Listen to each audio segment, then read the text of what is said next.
جس قافلہ میں گھنٹا اور کتا ہے وہاں فرشتے نہیں رہتے۔ عن ابی ہریرہ رضی اللہ عنہ قال قال رسول اللہ صلی اللہ علیہ وآلہ وسلم لا تصحب الملائکۃ رفقۃ فیہا کلب ولا جرس۔ حضرت ابو ہریرہ رضی اللہ عنہ سے روایت ہے کہ حضور رسول اللہ صلی اللہ علیہ وآلہ وسلم نے ارشاد فرمایا فرشتے اس قافلہ کے ساتھ نہیں رہتے جس میں کتا یا گھنٹا ہو۔ قافلے میں کتا بھی، کتے کا کیا فائدہ جی؟ ہاں حفاظت کے لیے ہو تو الگ بات ہے، بعض کتے شوقیہ رکھتے ہیں۔ اب کئی بڑے جی مسلمان بھی ہیں، مومن بھی ہیں، جو انہوں نے کوٹھیوں میں رکھے ہوئے ہیں جی، حفاظت کے لیے نہیں، شوقیہ۔ ان کا منہ بھی دھوتے ہیں، ان کا منہ صاف بھی کرتے ہیں، ہاتھ بھی لگاتے ہیں، سب کچھ کرتے ہیں، ان کو کھلاتے پلاتے بھی ہیں، اپنے ہاتھوں سے کھلاتے ہیں۔ تو مومن کی یہ شان تو نہیں ہے، مومن کی یہ شان نہیں ہے۔ ہاں ہمیں جانوروں سے محبت کا درس تو دیا گیا ہے، لیکن اتنا بھی نہیں کہ جو کتا پلیت ہے اس کو بچوں سے بھی زیادہ پیار کرے، بچوں سے تو اتنا کرے نا، اور کتے سے زیادہ پیار کرے۔ تو مومن تو یہ سمجھتے یہ پلیت چیز ہے، اس کی ہمارے ہاں اجازت نہیں ہے۔ ہاں اگر کہیں کوئی ایسا خطرہ ہو کہ جس سے چوری اور ڈکیتی کا خطرہ ہو تو حفاظت کے لیے تو رکھ سکتا ہے، لیکن یہ نہیں کہ اس کے ایسے ناز کیے جائیں کہ اس کے لیے الگ بستر بچھا دیا جائے، اس کو بچھا کے اب رواج بنا ہوا ہے جی۔ وہ غیر مسلم مغرب میں تو کرتے ہیں، اب جو مسلمان ہیں اس پاکستان میں جو بڑے ہیں ذرا، جن کو دو پیسے آگے ہیں، ان میں بھی یہ بری عادت شرائط کر کے کتوں کا جناب اہتمام کرتے، ان کے لیے کمرے الگ بنائے، ان کے لیے اے سی چل رہا ہے گرمیوں میں، ان کے لیٹنے کے لیے بستر بنائے، ان کو پتہ نہیں کیا کیا کھلایا جائے۔ استغفر اللہ، بھائی تم مسلمان ہو، یہ کتا اس کو چھوڑو، یہ خود ہی کہیں سے کھا پی لے گا، تو آپ اس کو کیا کہتے ہیں؟ آپ کا تو ذمہ ہے کہ آپ اللہ کو یاد کریں، اللہ کی مخلوق پر۔ انسان تھوڑے ہیں بھوکے بھی، ان کو تو کھانا کھلائیں۔ کئی ایسے لوگ ہیں ان کو 2 وقت کی روٹی نہیں ملتی، اور آپ کتے کے ساتھ اتنا پیار کرتے ہیں۔ تو مومن ایسا نہیں ہے، جس گھر میں کتا ہو یا جس قافلے میں کتا ہو اس جگہ اللہ تعالیٰ کی رحمت کے فرشتے نہیں آتے ہیں۔ تو ہمیں تو ہر لمحہ رحمت چاہیے۔ ہم تو دعا کرتے ہیں یا اللہ ولا تکلنی الی نفسی طرفۃ عین، یا اللہ مجھے میرے نفس کے ایک لمحہ بھی حوالے نہ کرنا، ایک لمحہ ایسے آنکھ جھپکنے کی دیر بھی میرے نفس کے مجھے حوالے نہ کرنا، اپنی رحمت کے سپرد رکھنا، اپنی رحمت کے حصار میں رکھنا۔ تو اللہ تعالی ہم سب کو اپنی رحمتوں کے حصار میں رہنے کی توفیق عطا فرمائے۔ چلو، شراب اور جوا شیطانی عمل ہے، ان سے شیطان تمہارے درمیان عداوت و بغض پیدا کرنا چاہتا ہے۔ يا أيها الذين آمنوا إنما الخمر والميسر والأنصاب والأزلام رجس من عمل الشيطان فاجتنبوه لعلكم تفلحون إنما يريد الشيطان أن يوقع بينكم العداوة والبغضاء في الخمر والميسر ويصدكم عن ذكر الله وعن الصلاة فهل أنتم منتهون۔ اے ایمان والو، یہ شراب اور جوا اور بت اور جوئے کے تیر سب ناپاک ہیں، شیطان کی کارستانیاں ہیں، سو بچو ان سے تاکہ تم فلاح پا جاؤ۔ یہی تو چاہتا ہے شیطان کہ ڈال دے تمہارے درمیان عداوت بغض شراب اور جوئے کے ذریعہ، اور روک لے تمہیں یاد الہی سے اور نماز سے، تو کیا تم باز آنے والے ہو؟ یہ ایمان والوں سے اللہ خطاب فرماتا ہے، اے ایمان والو، اے وہ لوگوں جنہیں میں نے نعمت ایمان دی ہے۔ ایمان والا کبھی اتنا ہی سوچ لینا کہ اس کے خالق و مالک نے اسے کب یاد کیا ہے۔ ہم ایمان والے ہیں نا، الحمدللہ ہیں، اللہ کا شکر ہے، لاکھوں بار شکر ہے، کلمہ شریف پڑھتے ہیں، تو رب نے ہمیں کہا یا ایھا الذین آمنو، او ایمان والو، او مجھ پر ایمان لانے والو، میرے نبی صلی اللہ علیہ وسلم پر ایمان لانے والو، میری کتاب پر ایمان لانے والو، او ایمان والو۔ اللہ نے تو ہمیں بہت پہلے یاد کر لیا ہے۔ جو اللہ اتنا ہمیں پہلے یاد کرتا ہے، ہمیں بھی تو اسے یاد کرنا چاہیے۔ اے ایمان والو، یہ شراب، یہ جوا، یہ بت، یہ جوئے کے تیر، یہ ساری چیزیں ناپاک ہیں، پلیت ہیں۔ ان چیزوں کے نہ شراب کے نزدیک جانا ہے، نہ جوے کے تیروں کے، نہ بتوں کے قریب جانا ہے۔ یہ شیطان کی کارستانی، شیطان کا عمل ہے، یہ شیطان کا بہکاوا ہے، تمہیں صحیح رستے سے شراب پلا کے پھسلاتا ہے، جوے میں لا کے پھسلاتا ہے، جوے میں اچانک لے جاتا ہے۔ بعض بڑے اچھے بڑے لوگ جوا کھیلتے ہیں، استغفر اللہ بھائی، تم مسلمان ہو کہ بھی جوا کھیلتے ہو؟ تمہیں اللہ کے وعدے پر یقین نہیں؟ رب نے تو وعدہ فرمایا ہے کہ جتنا بھی رزق میں نے تمہارے مقدر میں لکھا تمہیں مل جائے گا۔ جیسے انسان کو موت تلاش کرتی ہے نا، ایسے رزق بھی تلاش کرتا ہے۔ جب وقت آ جاتا ہے موت کا، موت آ جاتی ہے، ٹلتی نہیں۔ اسی طرح جو رزق کا وقت ہے وہ اللہ تعالیٰ رزق دیتا ہے۔ کئی ایسے ہیں بیٹھے بیٹھے ہی گھر میں بیٹھے ہیں اور فون آ جاتا ہے، جناب آپ کا فلاں کام ہو گیا جی، اتنے اس میں نفع آ گیا جی، لو جی بیٹھے بیٹھے مل گیا جی۔ یہ کس نے رزق دیا؟ اللہ نے دیا۔ وہ کھنچ کھنچ کے اس کی طرف چلا رہا ہے، رزق ہے۔ اور کئی ایسے صبح سے لے کر شام تک محنت کرتے نہیں بنتی، وہ اللہ نے نہیں لکھا۔ ہاں محنت کا، اس کا حلال کمائی کا رزق کا محنت جو ہے وہ الگ ثواب ہے، لیکن رزق تو اللہ نے دینا ہے۔ کئی گھر بیٹھے اچانک رزق آ جاتا ہے، جا رہے ہیں آپ، جا رہے ہیں، آپ کا رزق، آپ کا کوئی کاروبار ایسا ہے، جا رہے ہیں گاڑی پر ہیں اور ٹیلی فون ساتھ ہوتا ہے، موبائل آج کل، اچانک کوئی کہتا جی آپ کی فلاں چیز اتنے میں بک گئی، آپ کو نفع مل گیا جی، فائدہ مل گیا۔ اب نفع اور فائدہ یہ کہاں سے آ گیا جی؟ اللہ نے مقدر میں کر دیا تھا، اللہ ذوالجلال نے مقدر میں کر دیا تھا۔ تو یہ رب تعالیٰ کی عطا، رب کا کرم، یہ رب تعالیٰ کی مہربانی ہے۔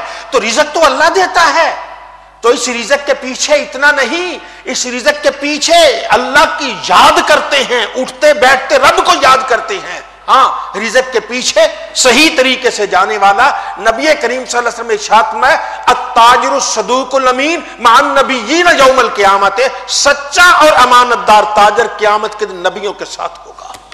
اس سے بڑھ کر کیا جو تجارت کرتا ہے، ایک ہو سچا، دوسرا امانت دار ہو، خیانت نہ کرے، کسی کو دھوکہ نہ دے، سچ بولے، وہ قیامت کے دن نبیوں کے ساتھ ہوگا۔ اور جو قیامت کے دن نبیوں کے ساتھ ہوگا گویا وہ رب تعالیٰ کی رحمتوں ہی رحمتوں میں ہے، اس کے قریب کوئی چیز نہیں آ سکتی ہے، کیونکہ اللہ تعالیٰ نے اسے نبیوں کی معیت عطا کی ہے۔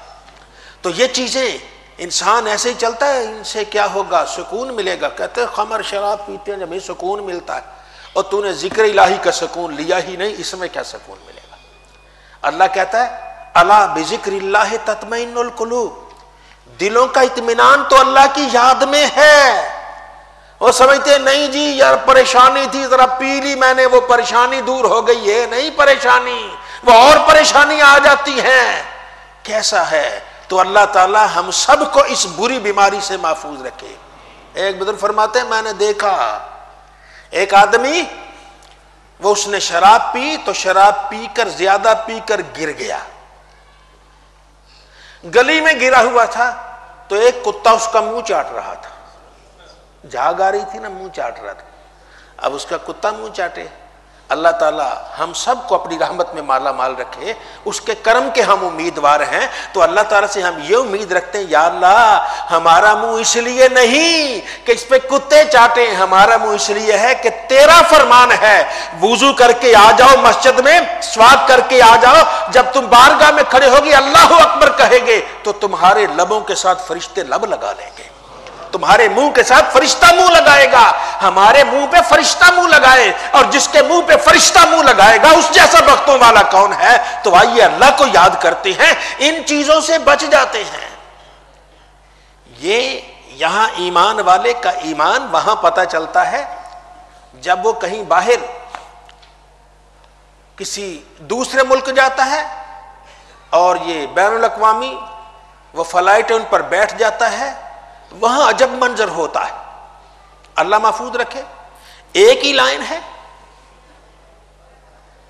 ادھر والا پیپسی پی رہا ہے، دوسرا سادہ پانی پی رہا ہے، تیسرا شراب پی رہا ہے، چوتھا کچھ اور پی رہا ہے۔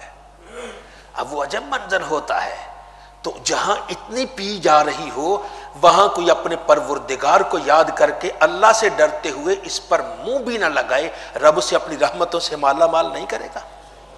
اللہ اس پر مہربانی کرے گا. اے میرے بندے تجھے موقع ملا, یہاں کوئی دیکھنے والا بھی نہیں, تیرا کوئی رشتہ دار بھی نہیں, تیرے ملک کا بھی نہیں ہے, سارے غیر ملکی ہیں, تجھے کوئی جانتا پہچانتا نہیں ہے, سارے لبوں سے یہ لگا رہے ہیں, لیکن پھر بھی تو اس کی طرف دیکھنا بھی گوارا نہیں کرتا, سوچنا بھی گوارا نہیں کرتا ہے. یہ کیا ہوگا؟ یہ رب کی رحمت ہے کہ تیرے اندر یہ ذوق و شوق آ گیا ہے. تو آج جو اس کو منہ نہیں لگاتا, کل قیامت کو جائے گا اللہ کی رحمت اسے اپنے حصار میں لے لیں گی. تو یہ اللہ تعالیٰ کا کرم ہے. تو یہ شراب, یہ جوا, یہ ان ساری چیزوں سے مومن بچتا ہے. شیطان یہ چاہتا ہے کہ مومن کو ذکر الہی سے روک دے, شیطان یہ چاہتا ہے مومن کو نماز پڑھنے سے روک دے. مومن نماز بھی پڑھتا ہے, اللہ کو یاد بھی کرتا ہے, اس کے ذکر میں اپنی زندگی بسر کرتا ہے. تو آئیے یہ ہر وقت ہر لمحہ اللہ کو یاد کرتے ہیں, اس کا ذکر کرتے ہیں, ذکر الہی میں زندگی گزارتے ہیں. اور جو اللہ کے ذکر میں زندگی گزارتا ہے اس کی جھولی بھری رہتی ہے. تو دعا کیجیے اللہ تعالی ہم سب کو اپنی یاد میں زندگی گزارنے کی توفیق عطا فرمائے. چلے جادو سے بچیے, یہ شیطانی عمل ہے. واتبعوا ما تتلو الشياطين على سليمان وما كفر سليمان ولكن الشياطين كفروا يعلمون الناس السحر وما أنزل على الملكين ببابل هاروت وماروت وما يعلمان من أحد حتى يقولا إنما نحن فتنة فلا تكفر فيتعلمون منهما ما يفرقون به بين المرء وزوجه وما هم بضارين به من أحد إلا بإذن الله ويتعلمون ما يضرهم ولا ينفعهم وَلَقَدْ عَلِمُوا لَمَنِ اشْتَرَاهُ مَا لَهُ فِي الْآخِرَةِ مِنْ خَلَاقٍ وَلَبِئْسَ مَا شَرَوْا بِهِ أَنفُسَهُمْ لَوْ كَانُوا يَعْلَمُونَ. اور پیروی کرنے لگے اس کی جو پڑھا کرتے تھے شیطان سلیمان علیہ السلام کے عہد حکومت میں، حالانکہ سلیمان نے کوئی کفر نہیں کیا بلکہ شیطانوں نے کفر کیا. وہ سکھاتے تھے لوگوں کو جادو، نیز وہ بھی جو نازل کیا گیا 2 فرشتوں پر شہر بابل میں، جن کے نام ہاروت اور ماروت تھے. اور نہ تعلیم دیتے تھے وہ کسی کو جب تک یہ نہ کہہ لیتے کہ ہم تو آزمائش ہیں، ان پر عمل کر کے کفر مت کرنا. اس کے باوجود لوگ سیکھ لیتے. وہ منتر ان دونوں سے جس سے جدائی ڈالتے تھے مرد اور اس کی بیوی کے درمیان، اور وہ ضرر نہیں پہنچانے والے تھے اپنے جادو سے کسی کو بغیر اللہ کے ارادے کے. اور وہ سیکھتے تھے وہ چیز جو تکلیف دیتی ہے انہیں نفع نہیں پہنچاتی انہیں. اور وہ اچھی طرح جانتے ہیں کہ جس نے اس کا سودا کیا اس کے لیے آخرت میں کوئی حصہ نہیں ہے، اور بہت بری ہے وہ چیز سودا کیا ہے انہوں نے جس کے بدلے اپنی جانوں کا. کاش وہ کچھ جانتے. یہ حضرت سلیمان علیہ السلام کے عہد حکومت میں جادو کا بڑا زور تھا. تو اللہ رب العزت نے 2 فرشتے، ایک کا نام ہاروت اور دوسرے کا نام ماروت، یہ 2 فرشتے اللہ نے نازل کیے اپنی حکمت سے. وہ خالق ہے، وہ مالک ہے، جو چاہے کرے. علی کل شیء قدیر ہے. اس نے 2 فرشتے نازل کر دیے لوگوں کی ہدایت کے لیے. جیسے اللہ نبیوں کو بھیجتا ہے ایسا اللہ نے فرشتوں کو بھیج دیا. انسانی شکل میں آ گئے فرشتے. اب یہاں تک تو بات ٹھیک ہے، جیسے اللہ نبیوں کو بھیجتا ہے ایسے فرشتوں کو بھیج دیا. اب اس میں کچھ حکایات مشہور ہیں جو کسی صحیح حدیث میں نہیں، جو کسی ایسی چیز میں نہیں ہے کہ جس کی بنیاد صحیح ہو. پتہ نہیں کیسے کہاں سے چلیں اور کیسی ہماری کتابوں میں آ گئیں. ہمارے مفسر علامہ آلوسی بغدادی رحمت اللہ تعالی علیہ اور تفسیر کبیر والے کہتے کاش ہماری تفاسیر، ہماری کتابیں ان خرافات سے پاک ہوتی. کہیں غلطی سے آ گئی، ایک نے لکھی، دوسرے نے لکھی، تیسرے نے لکھی تو یہ باتیں لکھ دی کہ ویسے فرشتے آئے، فرشتے کسی پر عاشق ہو گئے، اس نے ان کو شراب پی لی، استغفر اللہ، پھر ان کو یہ لٹکا دیا گیا، اب دھوئیں وہاں جاتے ہیں، یہ ہوتا ہے وہ ہوتا ہے، وہ پتہ نہیں اڑ اڑ کے کیا بن گئے. اللہ ہی بہتر جانتا ہے یہ کہاں سے آئی، کسی صحیح حدیث پاک میں یہ نہیں ہے۔ بات صرف اتنی ہے جو سمجھنے والی کہ جیسے اللہ نبی بھیجتا ہے ویسے اللہ نے فرشتے بھیج دیے۔ اب فرشتے آئے، فرشتے آ کر کہتے تھے یہ کام نہ کرنا، یہ جادو، وہ جادو کا دور تھا نا، یہ جادو ہے، یہ کام نہیں کرنا۔ بھئی ایک مولانا صاحب ممبر پر کھڑے ہو کے کہیں بھائی راہ چلتے بازار میں اگر کسی جگہ آپ دکان پر ہیں، گزر رہے ہیں اور دکاندار کی نظر پڑے ہے تو اس کی کوئی کھجور بغیر اجازت منہ میں نہیں ڈالتے۔ کوئی سننے والا کہے اچھا ایسے تو کھجور لی جا سکتی، اس میں مولانا صاحب کا کیا قصور جی؟ بات نہیں سمجھے؟ بھئی ایک دکان ہے اس پر ٹافیاں باہر لگی ہیں اور آپ کو مولانا صاحب کہتے ہیں بعض لوگ ایسا کرتے ہیں جی وہ ٹافیاں لگی ہوتی ہیں تو دکاندار کی نظر پر تو ایک آدھ ٹافی جیب میں ڈالی، ایسا تو ایک آدمی سن لے کہے اچھا بھئی ٹافی بھی جیب میں ڈالی ہے تو وہ ایسے پکڑ کے جیب میں ڈالے۔ اب مولانا صاحب کیا کہا؟ مولانا صاحب نے تو کہا تھا ایسا کام نہیں کرنا، اس نے تو شروع کر دیا۔ اب مولانا صاحب کہتے ہیں بھئی جب نماز پڑھے ہیں تو پوری توجہ سے نماز پڑھتے ہیں۔ بعض لوگ ایسا کرتے ہیں کہ وہ دوسرا کے جیب سے موبائل ایسے نکالتے ہیں، ایسے نہیں کرتے، یہ چوری ایک اللہ کے گھر میں اور پھر چوری ڈبل گناہ ہے۔ اب وہ سننے والا کہے اچھا ایسے تو بڑا اچھا موقع ہے، دوسرا نماز پڑھ رہا اس کو اللہ کی طرف دھیان ہے، اس کی جیب سے اچانک موبائل اپنی جیب میں ڈالو اور سلام پھر کے نکل جاؤ، اس میں مولانا صاحب کیا قصور؟ اب تو ایک مولانا صاحب کہیں بھائی ماں کو گالی نہیں دیتے، بہت بڑا گناہ ہے، کوئی دوسرا کہ اچھا ماں کو گالی بھی دی جاتی ہے، ماں میری قابو نہیں آتی، اب تو وہ گالی میں اسے دوں، اب وہ اسے گالیاں دینی شروع کر دے، ماں کو مارنا شروع کر دے، استغفر اللہ۔ تو اس میں مولانا صاحب تو سمجھا رہے تھے، اسی طرح وہ فرشتے کہتے تھے بھئی یہ کام کرتے ہو یہ جادو ہے، ایسے کام کرنے سے میاں بیوی کے درمیان اختلاف ہو جاتا ہے، یہ عمل نہ کیا کرو جو تم کرتے ہو، اس سے دکانوں کے اندر کاروبار بند ہو جاتا ہے، یہ عمل نہ کرو اس سے فلاں چیز آ جاتی ہے۔ اب ان فرشتوں کا کیا قصور؟ فرشتوں نے کہا تھا یہ جو تم اونٹ پٹرانگ کرتے رہتی ہو اس سے میاں بیوی کے درمیان جدائی ہو جاتی ہے کہ تم یہ کام نہ، انہیں پہلے تو شک تھا نا، اب جب ان کی زبان سے سنا نے ایسے کرنے سے ہو جاتا ہے اور لوگوں نے کرنا شروع کر دیا۔ اب اس میں فرشتوں کا کیا قصور ہے جی؟ بھائی فرشتوں نے تو کہا تھا یہ عمل نہ کرو، اس سے یہ کیا ہوگا کہ میاں بیوی کے درمیان تفریق ہو جاتی ہے، ایسا عمل نہیں کرتے۔ اب وہ فرشتوں نے کہا ایسا عمل نہیں کرتے تو کوئی کرنا شروع کر دے، فرشتوں کا قصور؟ بھائی فرشتے تو سمجھا رہے تھے۔ بھئی ایک آدمی کہتا شراب نہیں پیتے، کوئی ان کو سن کر پینا شروع کر دے تو اس میں کیا، اس کا کیا قصور ہے؟ ایک حکیم صاحب کہتے ہیں بھئی یہ میری دکان کو 2-4 منٹ سنبھالو لیکن یہ کہہ رہے اس کو نہ پینا، یہ ہماری شریعت میں حرام ہے، تو میں نے تو کسی مقصد کے لیے رکھی، تم نہ۔ اب وہ کہے بھئی ٹھیک ہے، اور تو اسے بوتلوں کا پتہ نہیں وہی اٹھا کے منہ کو لگا لے، وہ حکیم صاحب کا کیا قصور؟ وہ تو بتا گئے اس سے بچنا ہے، فرشتے کہتے ہیں اس سے بچنا ہے، اس سے بچنا ہے، اس سے بچنا ہے، اب مطلب ہی کوئی اور لے لے اور کہے بھئی یہ ٹھیک ہے جی ہم اس سے لیتے ہیں، تو یہ ساری چیزیں، یہ فرشتے اللہ کے معصوم فرشتے گناہوں سے پاک ہیں، لا یعصون اللہ ما امرہم ویفعلون ما یؤمرون، ان کے لیے حکم ہے کہ وہ اللہ کی نافرمانی کرتے ہی نہیں، وہ کرتے ہیں جس کا انہیں حکم دیا جاتا ہے۔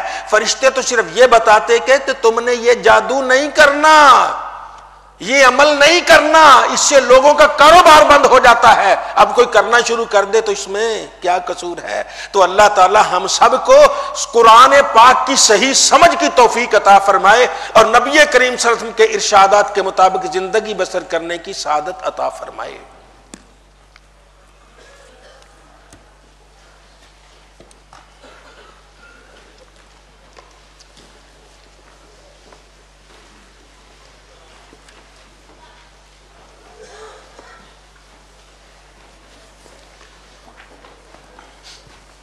پڑھیے جی بسم اللہ الرحمن الرحیم۔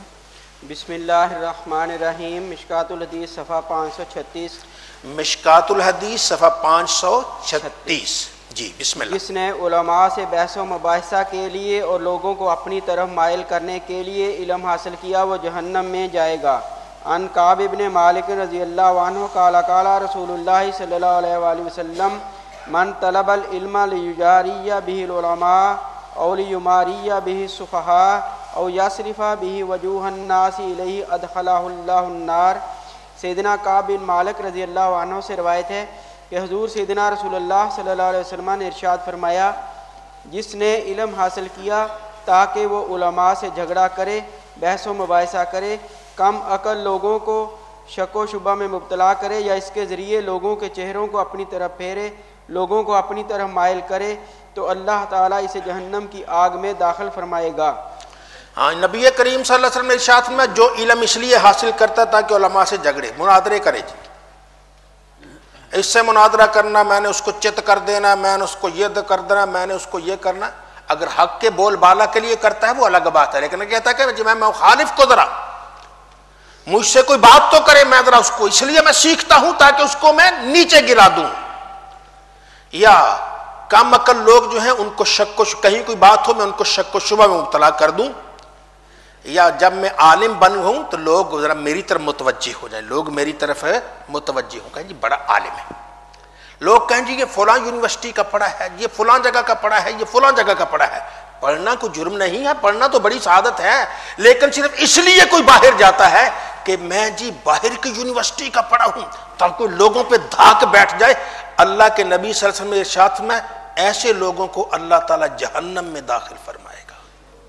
ایمان والا علم اس لیے نہیں پڑھتا کہ لوگوں سے بیع مباحثہ کرے، ایمان والا علم اس لیے پڑھتا ہے کہ اپنے اندر عاجزی پیدا کرے، اور جو کسی کو اللہ توفیق دے اسے صحیح رستہ بتا دے، خود صحیح رستے پہ چلے اور دوسروں کو صحیح رستہ بتا دے۔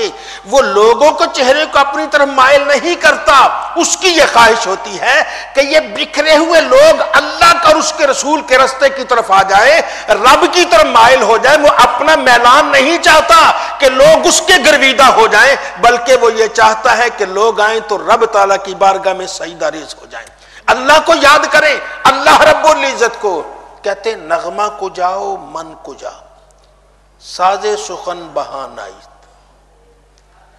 نغمہ میں کہاں اور یہ نغمہ کہاں، میں کسی اور لائن کا آدمی، اب یہ میں کہاں اور نغمہ کہاں۔ نغمہ کو جاؤ من کو جا، ساز سخن بہانائیت۔ یہ زبان کا جو ساز ہے نا، یہ ایک بہانہ ہے۔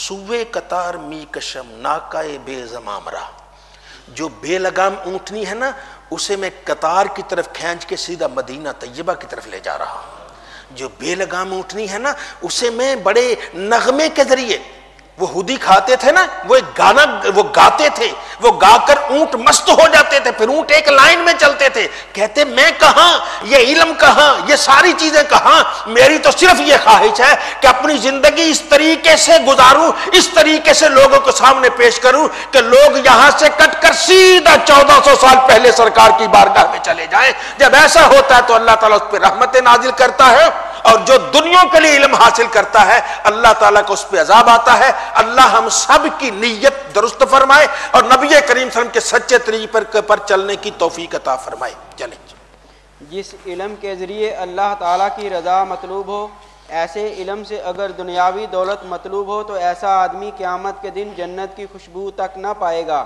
عن ابی ہریرہ رضی اللہ عنہ قال قال رسول اللہ صلی اللہ علیہ وآلہ وسلم من تعلم علما مما یبتغى به وجه الله لا يتعلمه الا ليصيب به اردا من الدنيا لم يجد عرف الجنة يوم القيامة یعنی ریحها۔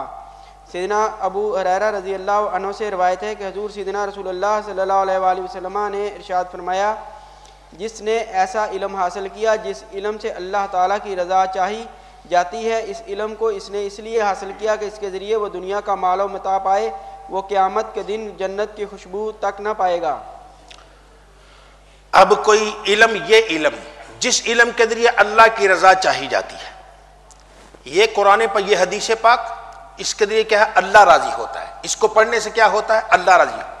کوئی اس لیے سیکھتا ہے کہ اب ذرا میں واز اچھے طریقے سے کروں گا، تقریر میری ذرا دھویں دار ہوگی، ذرا میں یہ بتاؤں گا، لوگوں کو بتاؤں گا کہ ہاں اب لوگ گرویدہ ہو جائیں گے۔ لوگوں کو گرویدہ نہیں کرتے، بس اس لیے بیان کرتے ہیں کہ خالق و مالک راضی ہو جائے، مدینے کا تاجدار راضی ہو جائے۔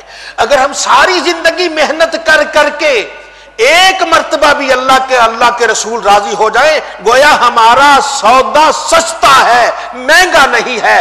ایمان والے ساری زندگی محنت کر دے، ساری زندگی کر دے، ایک مرتبہ بھی وہاں سے سلام کا جواب آ جائے، سمجھ لے تیری جھولی بھر گئی ہے۔ تو ہم تو اس لیے ہیں، اللہ ہماری نیت خراب ہے تو اس کو درست کرے۔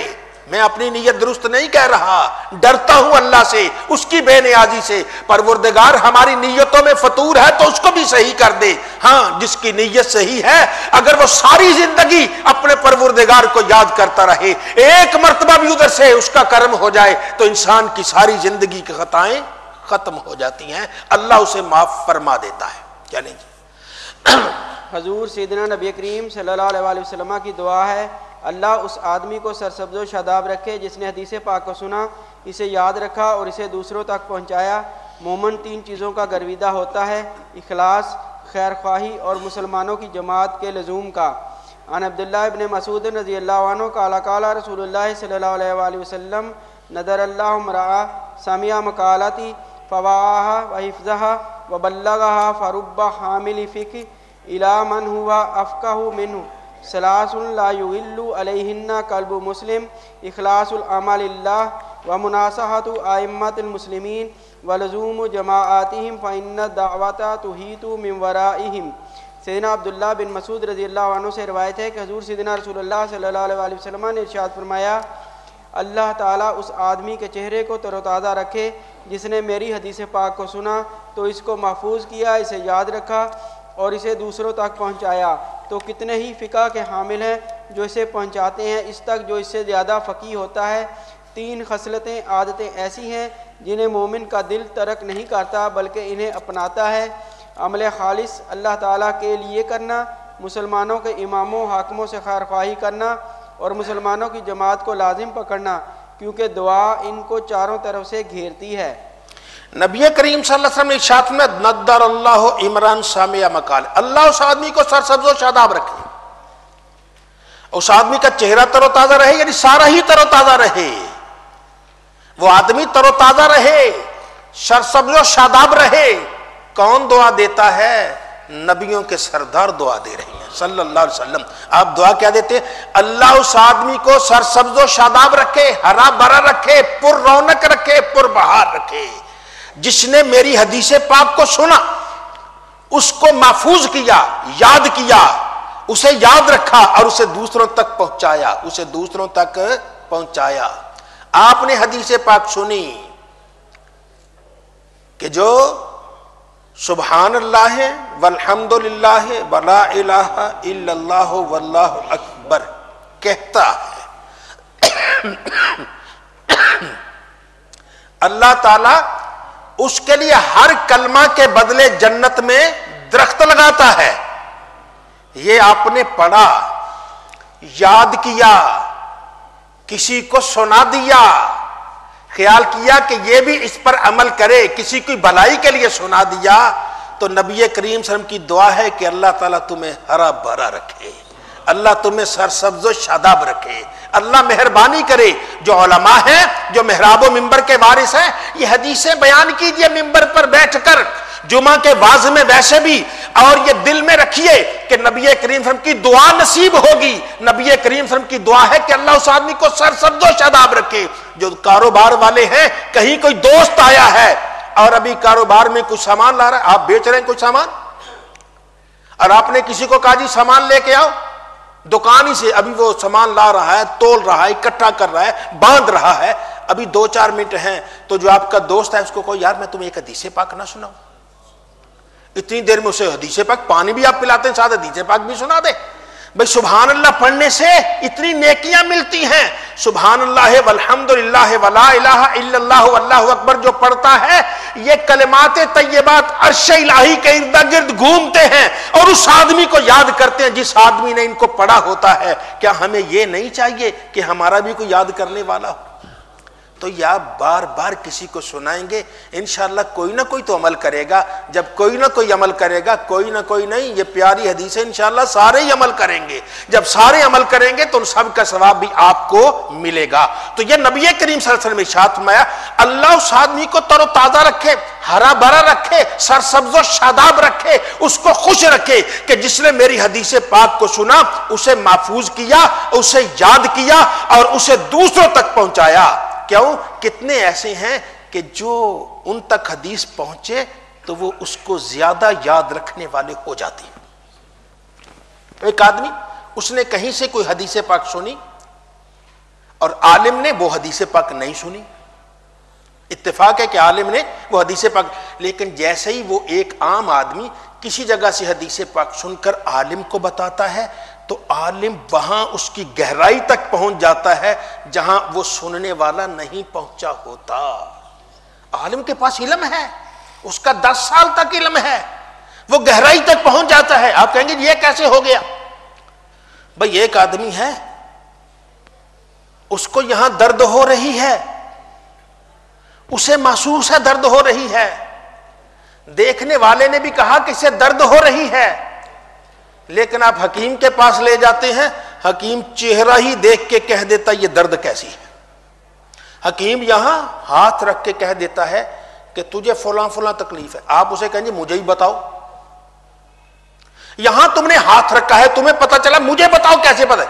بھائی اس نے تو 10 سال لگا کے پڑھا ہے، جب تم بھی پڑھ لو گے پھر تمہیں پتا چل جائے گا کہ کیسے ہوتا ہے. پہلے دن تو پتا نہیں چلتا ہے، اس کے پیچھے اس کی محنت ہے. اسی طرح ایک عالم ہے، اس کے پیچھے اس کی محنت، سالوں سال کی محنت ہے، اور سالوں سال کی محنت صرف کر کے ایک کلمہ بھی اس کے سامنے پڑھو گے وہ گہرائی تک پہنچ جاتا ہے. عام آدمی وہاں تک نہیں پہنچتا ہے. ایک حکیم کیا بتائے؟ وہ کہے جی آپ کے جگر میں تکلیف ہے، جی جگر چھو، وہ کہتا ہے جی مجھے بتاؤ. جی وہ حکیم آپ کو کیا بتائے؟ جی وہ ایکس رے بھی لے کے آئے، آپ کو کیا پتا چلتا ہے اس میں تو کیا ہے وہ کیا ہے؟ عام آدمی کو تو پتہ نہیں چلتا. اور جو ڈاکٹر وہ دیکھ کے فلاں کہتے ہیں اس میں فلاں بیماری فلاں بیماری فلاں بیماری. تو یہ عالم اور دوسرے کا تھوڑا فرق ہوتا ہے. تو اگر کوئی حدیث پاک دوسرے تک پہنچا دیں گے وہ دوسرا اس کو زیادہ یاد رکھنے والا ہو جاتا ہے.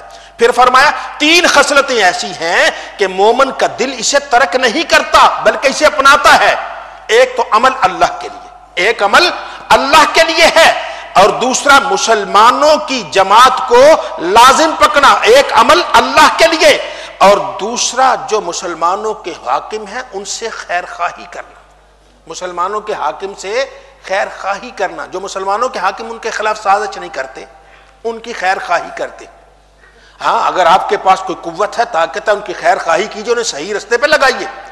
اگر آپ کے پاس قوت و طاقت نہیں تو خیر خواہی یہ ہوگی کہ دعائی کر دیجیے اللہ انہیں سیدھے رستے پہ لگا، انہیں سیدھے رستے پہ لگا، انہی سے کام لے لے، انہی سے اچھا کام لے لے. تو یہ انسان ہے دعا مانگتا ہے اپنے جو حاکم ہیں ان کے لیے. اور تیسرا یہ ہے کہ وہ مسلمانوں کی جماعت کو لازم پکڑتا ہے، ادھر ادھر نہیں جاتا، نہ اس فرقے میں نہ اس فرقے میں نہ اس فرقے میں، وہ تو مسلمانوں کی جماعت کو لازم پکڑتا ہے. کیوں؟ جب مسلمانوں کی جماعت کو لازم پکڑے گا تو یہ دعا سب کو گھیرے ہوئے ہوگی. ربنا اغفر لی ولوالدی وللمؤمنین وللمؤمنین، سب مومنوں کو. تو یہ ہر ایمان والا نماز میں دعا مانگتا ہے. جب دعا مانگتا ہے یہ دعا تو چاروں طرف سے گھیری ہو گئی ہے. تو جو مسلمانوں سے ہی نکل کے پرے چلا گیا کہیں، اس کو دعا کہاں ملے گی؟ دعا تو اسے ملے گی جو مسلمانوں کی پاکیزہ جماعت کے اندر ہے. تو اللہ تعالی ہم سب کو اس مسلمانوں کی پاکیزہ اور طیب و طاہر جماعت میں رہنے کی توفیق عطا فرمائے، اور نبی کریم صلی اللہ علیہ وسلم کے ارشادات سے وابستہ رہنے کی سعادت عطا فرمائے.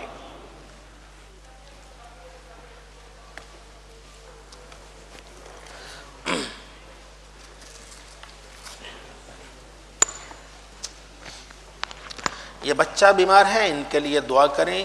ایک رفیق صاحب طالب علم ہے ضیاء الحدیث کے، ان کے لیے یہ بھی بیمار ہیں، ان کے لیے بھی دعا کریں.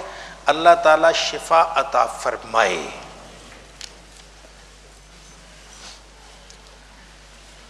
یہ والد صاحب، کسی کے والد صاحب بیمار ہیں، ان کے لیے بھی دعا کریں.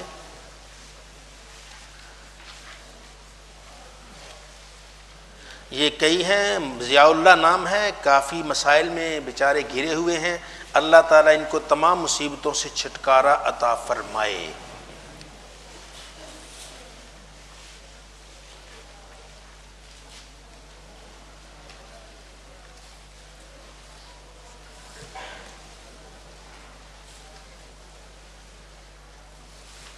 یہ کوئی ہے جی کہہ رہے ہیں جی دعا کیجیے اللہ مجھے شفا دے، 3 دن سے فجر کی نماز نہیں پڑھی گئی۔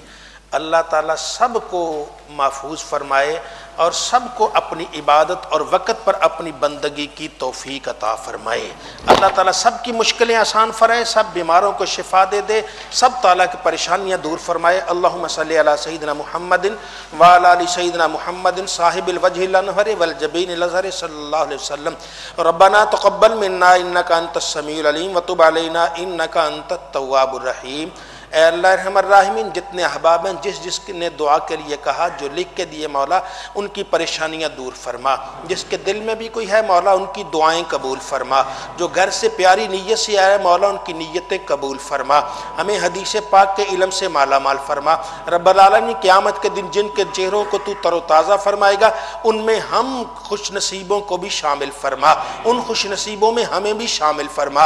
اے رحیم و کریم اللہ سب پہ مہربانی فرما، جو حدیث پاک کا درس سننے کے لیے آئے کسی بھی نیت سے آیا مولا سب کو اپنی رحمت سے مالا مال فرما، کسی کو بھی محروم نہ فرما۔ صلی اللہ علی حبیبہ الکریم وعلی آلہ وصحبہ اجمعین برحمتک یا ارحم۔ السلام علیکم ورحمۃ اللہ وبرکاتہ۔